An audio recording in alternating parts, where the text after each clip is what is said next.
Okay, so let's see what we've got. Let me open up Matinee real quick.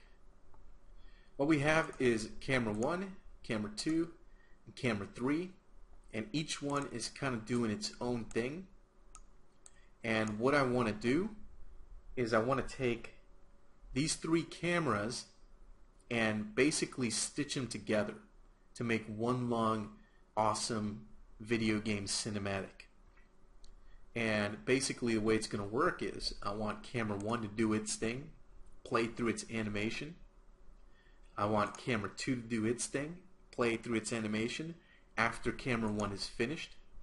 And then I want camera 3 to do its thing and play its animation after camera 2 is finished. So it'll be camera 1, go when you're done, camera 2, go when you're done, camera 3, go and do your thing, and then boom, our game cinematic is over, mission accomplished. So how in the world do I do that? Well, with Matinee we have something called Director that allows us to do just that, and it's a pretty cool feature of Matinee. And the way it works is pretty simple. So instead of explaining a bunch of stuff, let me just show you. I'm going to right click, and when I right click an empty space over here, like under camera 3, you'll get this list. Remember we were creating camera groups before? Now we're going to create a new director group.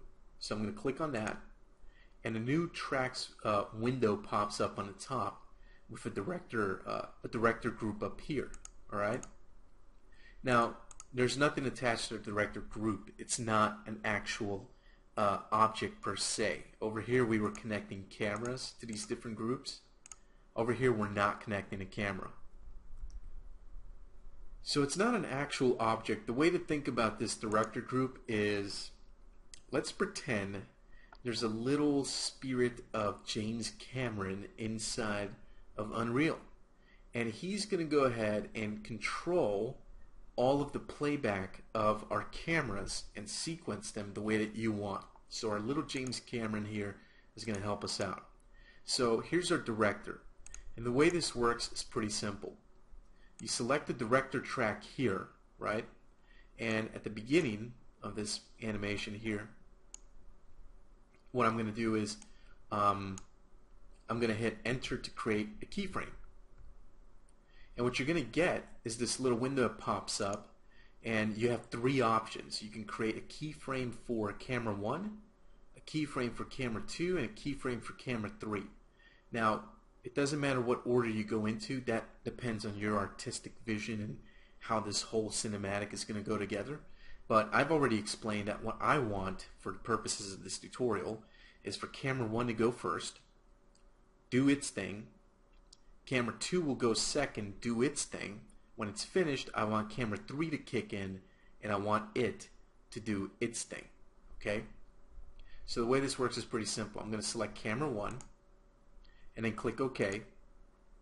And that's going to create this keyframe here, and then you're going to see this bar that says camera 1, and it's going to say shot 0010, and it's going to go on forever, this bar.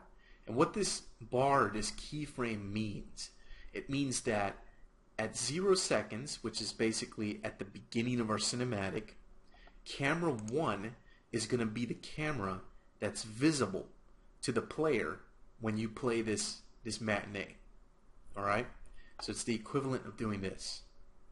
Let me tear this off, and let me move this down a little bit so we can actually see. So here's camera 1. Remember this little gray camera icon on the right? Remember what happens when we click it? If we click it, camera 1 takes over. Remember that? Okay. If we click camera 2, camera 2 takes over. If we click camera 3 takes over. So it's basically what the director's doing, our little James Cameron.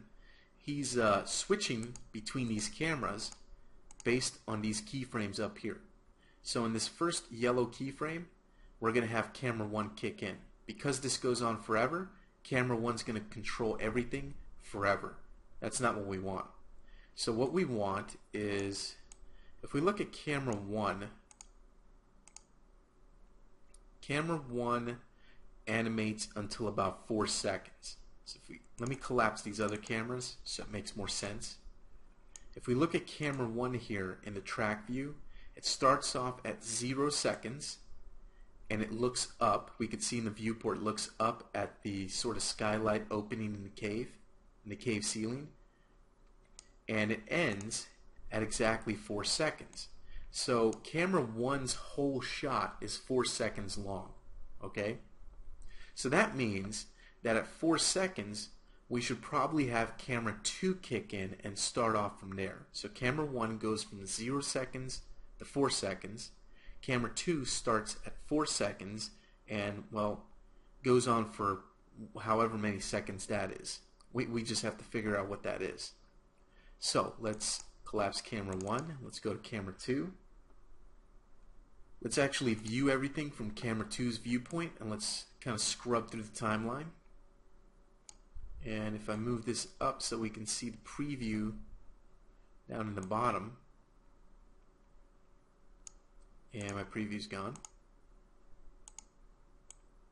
Okay, anyway, if we scrub through this, we'll see that this animation ends at about 8 seconds in. So this one, camera 2, is 8 seconds long. So it's going to start at 4 seconds and go 8 seconds, which is probably going to be 12. Math is not my strong suit, so forgive me if I make some crazy math errors, but I'm not good at math. So anyway, what we're going to do is we're going to take the movement tracks here, or movement keyframes for camera 2, and we're going to move this stuff over 4 seconds. So we can see the red tick marks here for camera 1. Starts off at 0, ends at 4. This one will start at 4 and end at 12. But you know what? Instead, I'm going to move it 1 more second up. So we're going to move it to about 5 seconds. So camera 1 starts at 0, ends at 4 seconds. We'll have 1 second of buffer in between. So at 5 seconds, 1 second later, camera 2 will begin for 8 seconds, and it'll end at 13 seconds. And this is where camera 3 is going to pick up and do its thing. So let's go to camera 3. Let's take all of its keyframes. And we're going to move all of these keyframes over.